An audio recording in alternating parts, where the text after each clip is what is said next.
বাংলাদেশ জাতীয়তাবাদী দল বিএনপি পাথরঘাটা পৌরসভা সরকারের আজকের এই নির্বাচনী সভার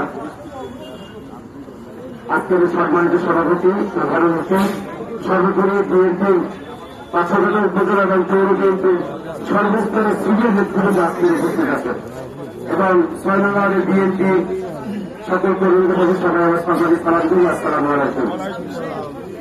আপনার তো সবাই শুনেছেন আগামী 12 ফেব্রুয়ারি বাংলাদেশ জাতীয় সংসদের জাতীয় সংসদের নির্বাচন।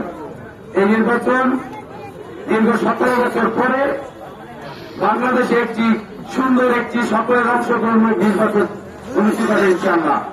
আজকের এই 6 নং ওয়ার্ডের নেতৃবৃন্দের উপস্থিতিতে বোঝা যায় যে আগামী নির্বাচনে সকলের অংশগ্রহণ এবং জনগণের স্বতঃস্ফূর্ত অংশগ্রহণ যারা বাংলাদেশ জাতীয়তাবাদী দল বিএনপি ধানের শীষে ভোট দেবেন এবং নুরুল ইসলাম মনিরকে ভোট দেবেন।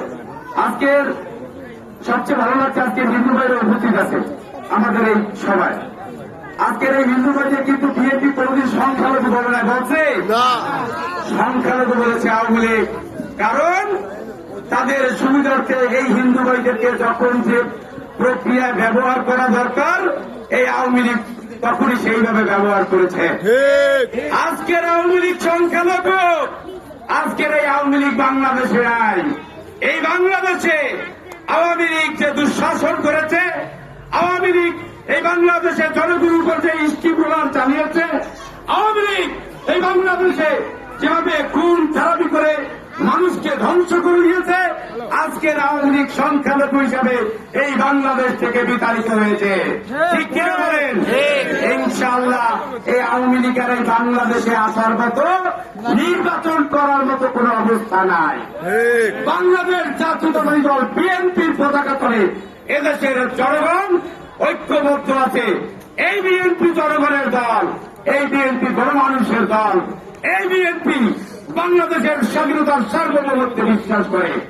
বাংলাদেশে যখনই বাংলাদেশ একটি সমস্যায় জর্জরিত হয়েছে, বিএনপি সহ জাতীয়তাবাদী দলের দ্বারা পতাকা তলে ঐক্যবদ্ধ দেশের স্বাধীনতার সার্বভৌমত্ব রক্ষা করার জন্য রক্ষাকর্তা হিসাবে বিএনপি সাধারণ জনগণের পাশে দাঁড়িয়েছে।